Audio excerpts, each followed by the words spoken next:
review. I thought we'd start with the the New Zealand conference first thing. We're all New Zealand based guys. So I'll give you a quick rundown of the conference firstly, just so you know where we're at.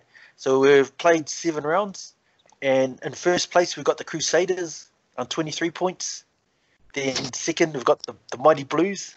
Oh, the massive smile that came out and announcing they came Mighty second, Blues. Mate, I've never seen your white pillars that big. Crikey, me, Stace. Yeah. Third, we got the Chiefs. Fourth place, the Hurricanes on 17 points, and then fifth, the Highlanders, who were struggling on 7 points. So I thought we'll start on the top of the North Island and work our way down. So we'll start with my team first, the Blues. And Joey, I'll come to you first, seeing you're die-hard Blues supporter like myself. Joey, so what have you made so far of the Blues season, just through the first 7 rounds, like halfway point of the season? Die-hard Blues supporter, I won't dispute that. Well, it's been quite nice so far to see the results that the Blues have been able to bring. Quite nice to see that they had a really good preseason as well, apart from that one glitch to the Chiefs. Oh, sorry, they beat the Chiefs, as they always do, in the preseason, and then lose the first round, as they always do. But it looks like we're on a steady run to the title. I think it is pretty early days to say that, but we're always hopeful as Blues fans, as we always have been, and the loyal ones are, like myself, will remain quietly hopeful, even though the Chiefs always give it to us when they beat us, especially when they beat us at the Garden of Eden. Yep. But yeah, it's looking quite nice. It's good to see a good mix of young and old in the team. Older guys actually stepping up and leading the team well, especially in those moments in games where the going is getting tough and they just need leadership from up front. So it's good to see the forward pack actually getting some gelling and getting some good go forward and momentum for the backs to have a nice platform to work off and score some tries that we've been missing over the years. Yep. It's good you say that, because I know we have been missing that over the years, and I know the Blues have sort of been the butt of a lot of jokes in recent years. And Roger, you've been telling a lot of jokes at the Blues' expense. So, Roger, from outside of what are your thoughts on the Blues so far this season? In my defence, I like to say they weren't jokes. They're just reality checks, just little gems that you just place in and around the Blues supporters, especially when they get a bit ahead of themselves and start saying right from the beginning, the get-go, even at pre-season, like Joey mentioned, that this is our year. Those kind of one-liners, a bit like a Commando movie, Arnold Schwarzenegger, but then by the end of it, we all know it's hasta la vista by mid-season. Hey, unfortunately, we never got to mid-season, but in saying that, the Blues have had a great run before the lockdown and before play got suspended.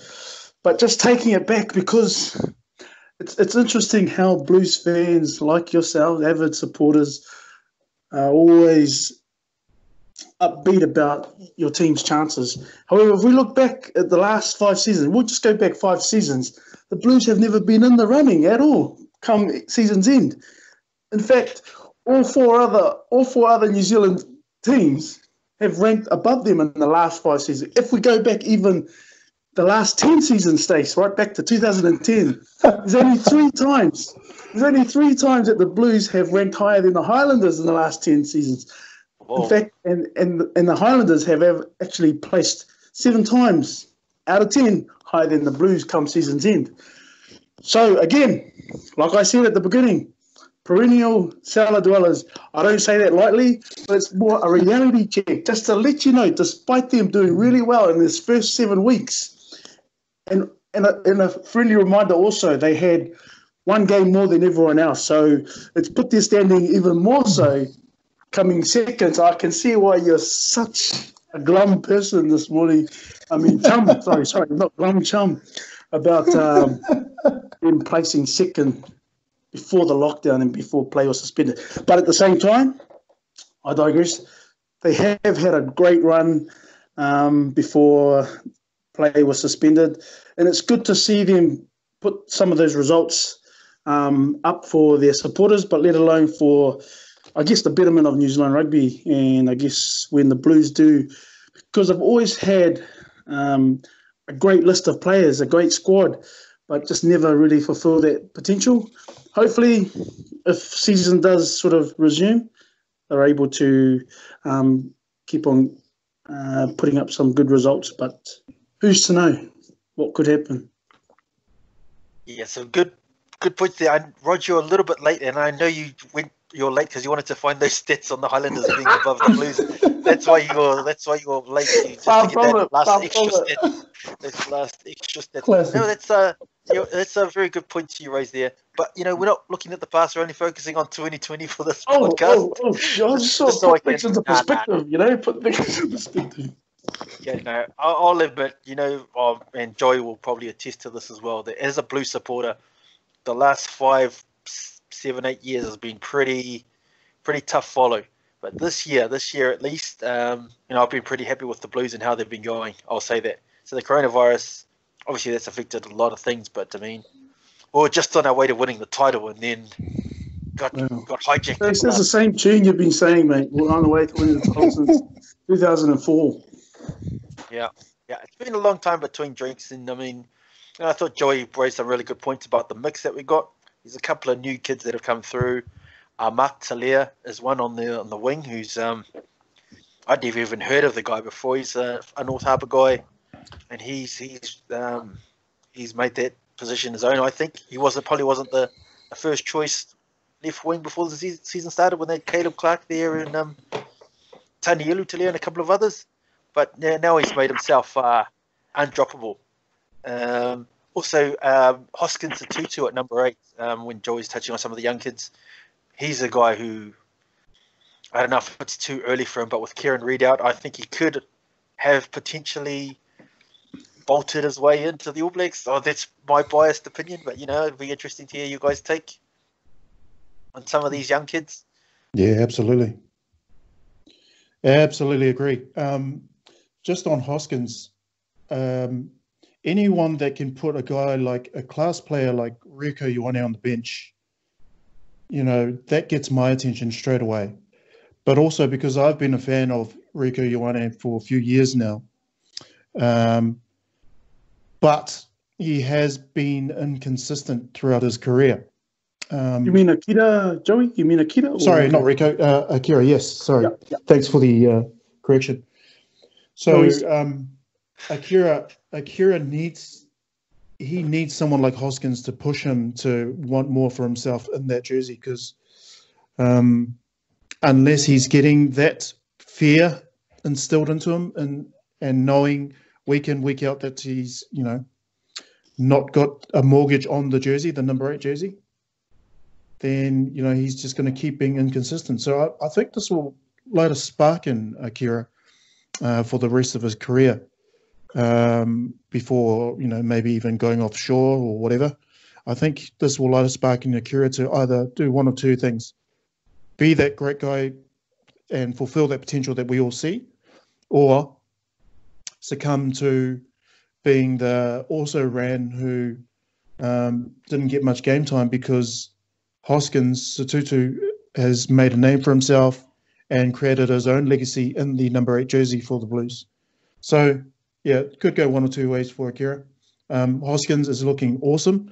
I do think he will be a bolter, but I think he needs a few more games on his belt before, the All Blacks management get him in there. Do you suggest he be a bolter for this season or seasons ahead? If there's November tests still, isn't there? Hopefully, yeah. Yeah, I think that'll be his best shot this year is November tests, but he's got to use whatever Super Rugby. So is Super Rugby canned for the rest of the season, or is there a chance that it might play again? I know that they were talking about just running it domestically with the New Zealand franchises playing each other and the rest of the world sorting out their own sort of thing as a possibility. But at this stage, who knows? As the diehard fans are just like, yeah, we'll take whatever we can get. So if they can do that, just have the local.